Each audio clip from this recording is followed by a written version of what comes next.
তো হেই ভিউয়ার্স, কেমন আছেন সবাই? আশা করব সবাই ভালো আছেন। তো আজকে আমরা এক্সপ্লেন করছি পুষ্পা 2 বা পুষ্পা দ্য রুল মুভিটা।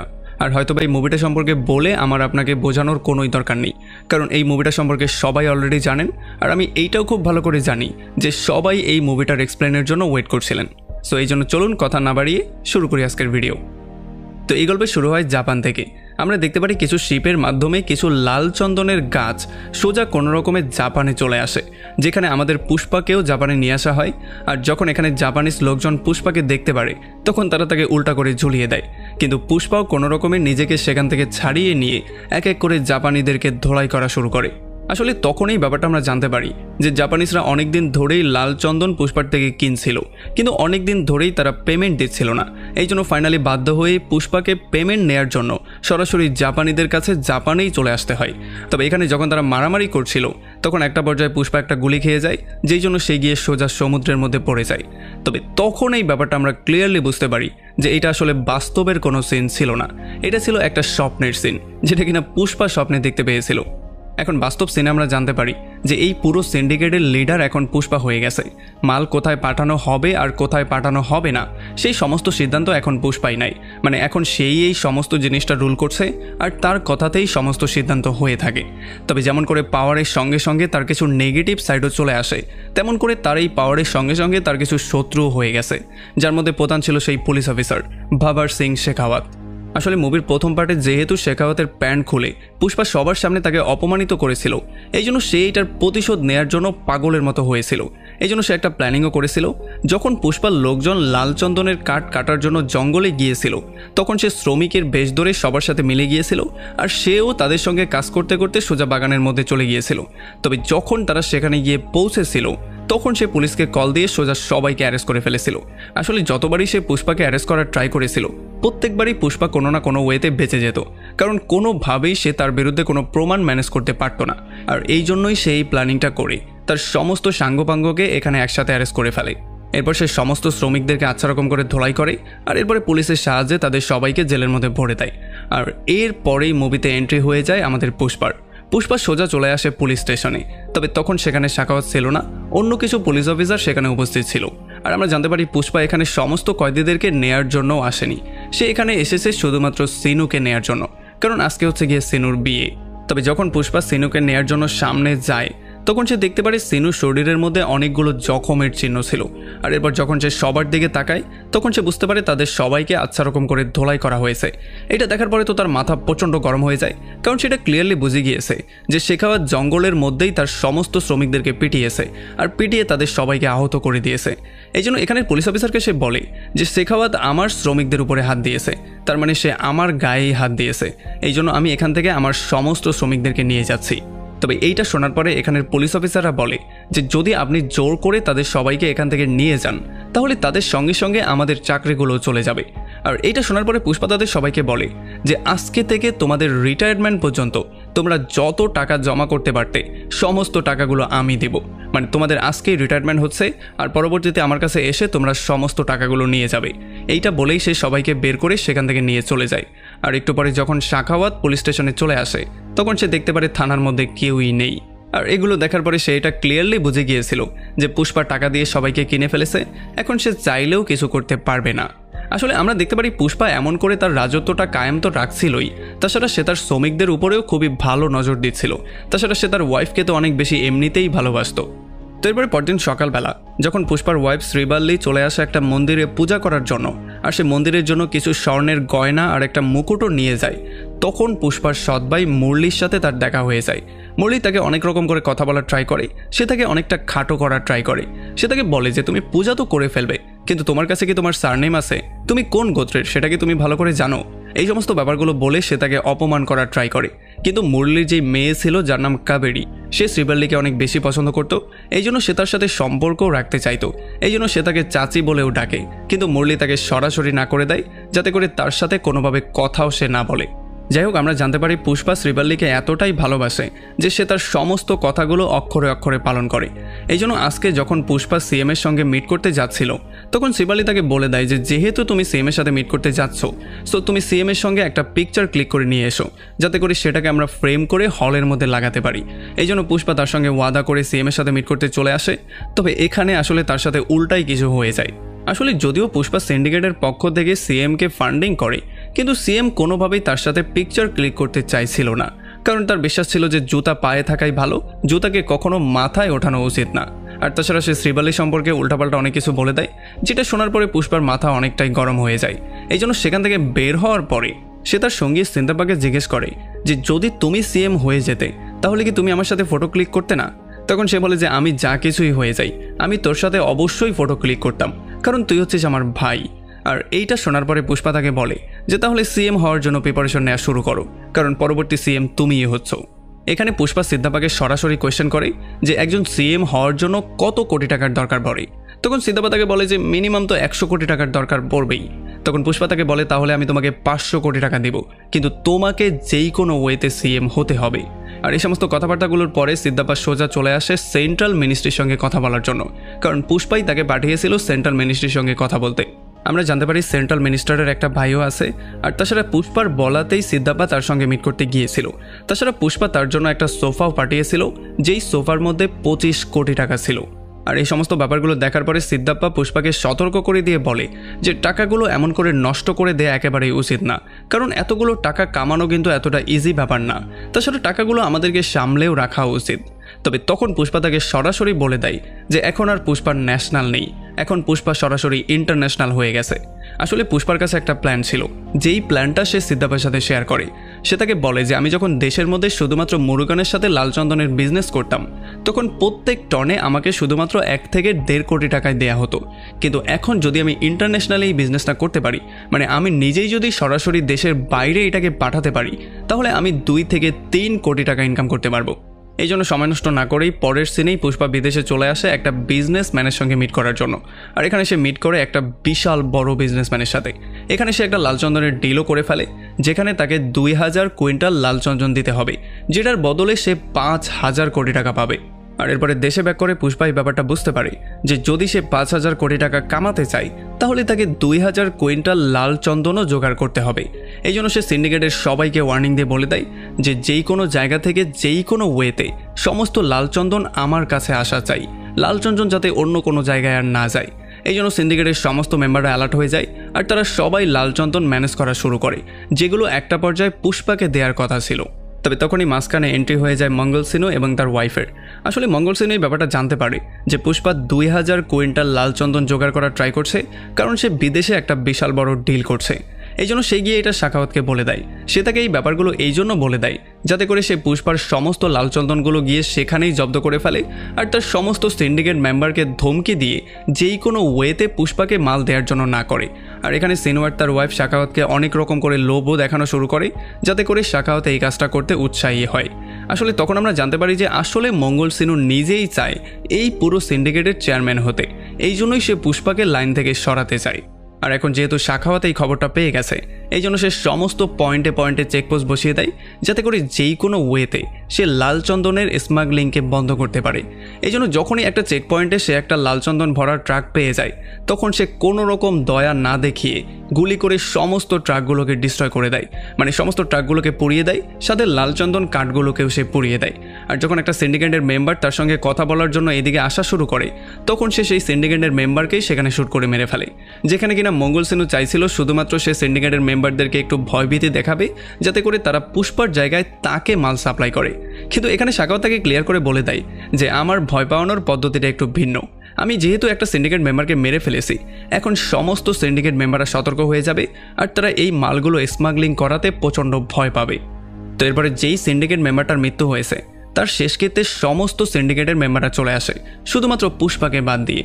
আর এই সুযোগটা নিয়েই সিনু এসে সিদ্ধাপ্পাকে বলা শুরু করে যে যদি শাখাওয়াত আর পুষ্পার মধ্যে বন্ধুত্ব না হয়, তাহলে শাখাওয়াত এমন করেই এক এক করে সমস্ত সিন্ডিকেট মেম্বারদের মারা শুরু করবে, আর একটা সময় আমাদের বিজনেসটাও ডিস্ট্রয় হয়ে যাবে। যদি এমনটাই চলতে থাকে তাহলে সিন্ডিকেটের সভাপতির পদ থেকে পুষ্পাকে সরিয়ে দেওয়া উচিত। তবে সিদ্ধাপ্পা এটা কোনোভাবেই হতে দিতে চায় না, কারণ এখানে তার নিজেরও স্বার্থ জড়িত। এই জন্য সে সময় নষ্ট না করে সোজা চলে আসে সাখাওয়াতের সঙ্গে মিট করতে, আর এখানে তাকে ঘুষ দিয়ে এবং বিভিন্ন ফ্যাসিলিটি দিয়ে পটানোর ট্রাই করে। এখানে সে সাখাওয়াতকে 10 কোটি টাকা দেওয়ার একটা অফার দেয়, তবে সাখাওয়াত কোনোভাবেই রাজি হতে চাইছিল না। সে তাকে বলে যে সেই দিন রাতের বেলায় সে আমার প্যান্ট খুলে আমাকে সবার সামনে অপমান করেছিল, সো এটা আমি কোনোদিনও ভুলতে পারবো না, আমি এটার প্রতিশোধ অবশ্যই নিয়ে ছাড়বো।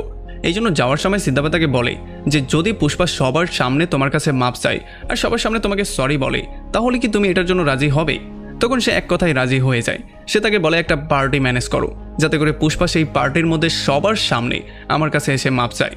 এরপরে যেদিন পার্টি ম্যানেজ করা হয় সেই দিন এখানে সবাই এসে উপস্থিত হয়, আর সবাই এইটা দেখার জন্য ওয়েট করছিল যে পুষ্পা আজকে তার কাছে মাপ চাবে কি না, কারণ এখন পর্যন্ত পুষ্পা কারো কাছে ঝুঁকেনি। আজকে সে ঝুঁকবে কিনা সেই ব্যাপারটা দেখার জন্য তারা সবাই ওয়েট করছিল।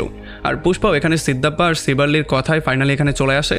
আর সে যেহেতু অনেক বেশি মাতাল অবস্থায় ছিল, এই জন্য সে মাতাল অবস্থায় তার কাছে মাপ চেয়ে ফেলে, মানে সে সবার সামনে তাকে সরি বলে দেয়।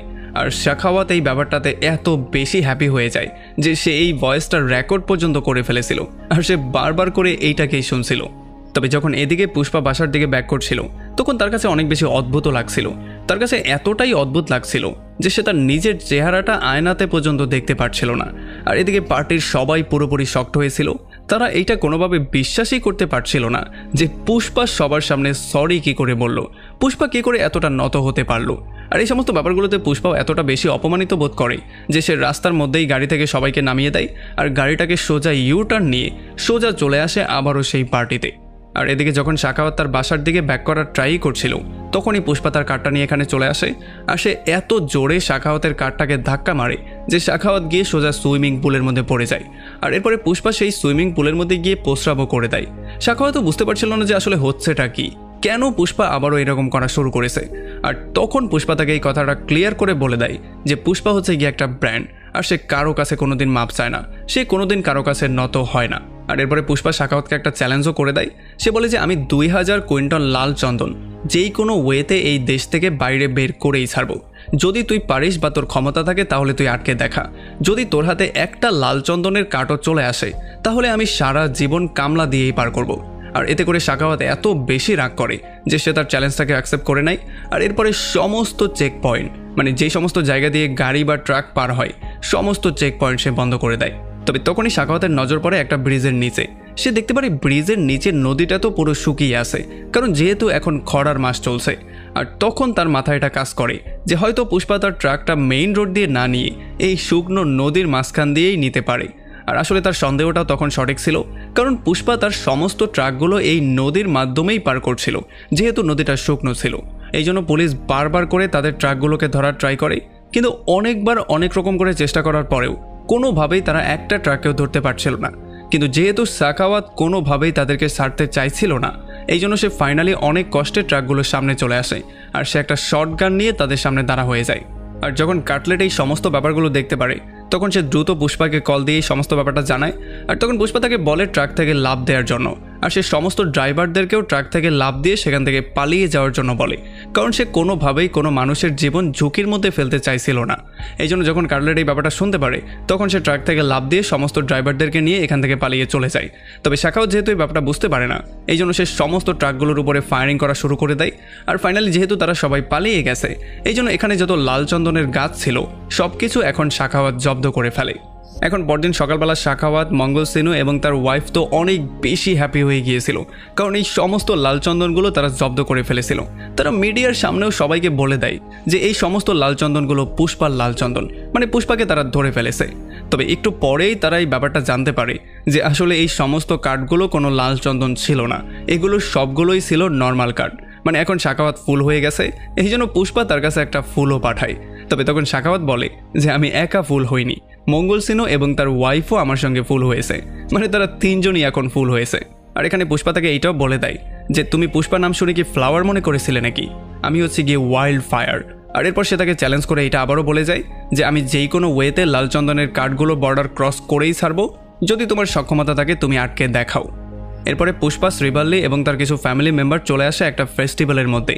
আর এখানে হঠাৎই শ্রীবাল্লির মাথা ঘোরানো শুরু করে আর তার বেহুশ হয়ে যাওয়ার উপক্রম হয়।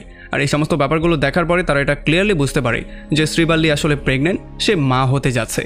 আর এইটা যখন পুষ্পা শুনতে পারে তখন সে এতটাই বেশি হ্যাপি হয়ে যায় যে সে এই ফেস্টিভ্যালের একটা দেবীর রূপ ধারণ করে ফেলে। আর এখানে সে পাগলের মতো নাচা শুরু করে। আর এই সমস্ত ব্যাপারগুলো দেখার পরে শ্রীবাল্লিও একটু বেশি শক্ট হয়ে গিয়েছিল। এই জন্য সে গিয়ে পুষ্পাকে জিজ্ঞেস করে যে তুমি আসলে পাগলের মতো এই সমস্ত কাজগুলো কেন করছো। তখন পুষ্পা তাকে বলে যে আমার একটা ইচ্ছা আছে, আমি গডের কাছে দোয়া করি যাতে করে আমার একটা মেয়ে হয়, কারণ যদি ছেলে হয় তাহলে তাকেও সারনেম দিতে হবে, কিন্তু যদি মেয়ে হয় তাহলে সে অন্যের ঘরে গিয়ে অন্য কারো সারনেম ইউজ করবে। তবে তখন এই ফেস্টিভ্যালের মধ্যে পুষ্পার ভাতিজির সঙ্গে কিছু লোক মিসবিহেভ করা শুরু করে। আর এই ব্যাপারটা দেখার পরে পুষ্পার মাথা প্রচণ্ড গরম হয়ে যায় আর সে সবাইকে আচ্ছা রকম করে ধোলাই করা শুরু করে। আর এই ফাইটিং সিনগুলো ছিল দেখার মতো সিন, কারণ এগুলো ইমোশনের সাথে অনেকটা কানেক্টেড ছিল। তবে তখনই এখানে সেই মেয়েটার বাবা মুরলি চলে আসে, মানে পুষ্পার সৎ ভাই চলে আসে। আর সে এসে তাকে এটা ক্লিয়ার করে বলে দেয় যে যদি তুমি এই সমস্ত কাজগুলোর বাইরেও কিছু করে ফেলো তারপরেও তোমাকে আমার বাবার নাম দেয়া হবে না, মানে তোমাকে সারনেম ইউজ করতে দেয়া হবে না। আর এই সমস্ত নাটক করে তোমার মনে হচ্ছে তুমি আমাদের সাথে জয়েন করে ফেলবে, এইটা কোনোদিনও হবে না। তুমি সবসময় জারজ ছিলে, তুমি সারা জীবন জারজই থাকবে। আর এই সমস্ত ব্যাপারগুলো যখন শ্রীবাল্লি শুনতে পারে তখন তার মাথা এত বেশি গরম হয়ে যায় যে সে এখানে মুরালির উপরে চিৎকার চেঁচামেচি করা শুরু করে। আর এরপরে মুরালি সেই সমস্ত লোকজনকে অর্ধেক টাকলা করে দেয় যেই সমস্ত লোকগুলো তার মেয়ের সাথে মিসবিহেভ করেছিল। এদিকে মঙ্গল সেনু তার ওয়াইফ আর শেখাওয়াত সোজা চলে আসে সিএম এর কাছে। আর এখানে সিএমকে তারা ক্লিয়ার করেই ব্যাপারটা বলে যে যদি এই লাল চন্দনগুলো দেশের বর্ডার ক্রস করতে পারে তাহলে তোমার সিএম গিরিও আর দেখানো লাগবে না, কারণ তোমার সিএম এর চেয়ারটাও চলে যাবে। কারণ বাইরে থেকে 2 থেকে 5,000 কোটি টাকার ফান্ডিং আসছে, যেগুলোর মাধ্যমে তোমার সিএম এর চেয়ারকে ফু দিয়ে উড়িয়ে দেওয়া হবে। আর এই ব্যাপারটা শোনার পরে সিএম সাথে সাথে অর্ডার দিয়ে দেয় যাতে করে তারা যেই কোনো ওয়েতে লাল চন্দনের ব্যবসাটাকে বন্ধ করে দেয় আর এই লাল চন্দন যেখানেই পায় সেখান থেকেই জব্দ করে। আসলে এই লাল চন্দনের কাঠগুলো একটা জায়গা থেকে তারা শ্রীলঙ্কাতে পাঠানোর প্ল্যানিং করেছিল, তাও আবার নৌকার সাহায্যে, কারণ সেই জায়গাটা থেকে শ্রীলঙ্কা মাত্র 18 কিলোমিটার দূরে ছিল। এখানে শাকাওয়াত খবর পেয়ে চলে তো আসে, তবে সে নৌকাগুলো সার্চ করার পরেও কোনোভাবেই কোনো লালচন্দন পায় না, কারণ সমস্ত কাঠগুলো ছিল পানির নিচে। এই জন্য সে পাগলের মতো বোটগুলোকে ফলো করা শুরু করে, তবে কোনোভাবেই কোনো লাভ হয় না।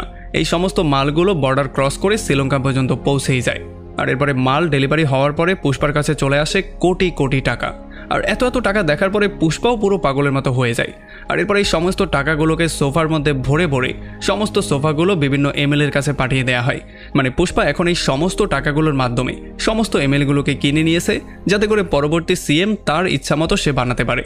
আর এদিকে শেখাওয়াতের অবস্থা ছিল প্রচণ্ড রকমের খারাপ, কারণ একেতে তো সে কোনো কিছুই ধরতে পারেনি, তার উপরে এখন পুষ্পা পেয়ে গেছে অনেক অনেক টাকা, যার মানে এখন তার ট্রান্সফার শুধুমাত্র সময়ের ব্যাপার, কারণ এখন তার পক্ষেরও সরকার থাকবে না, সরকার হয়ে যাবে পুষ্পার পক্ষের।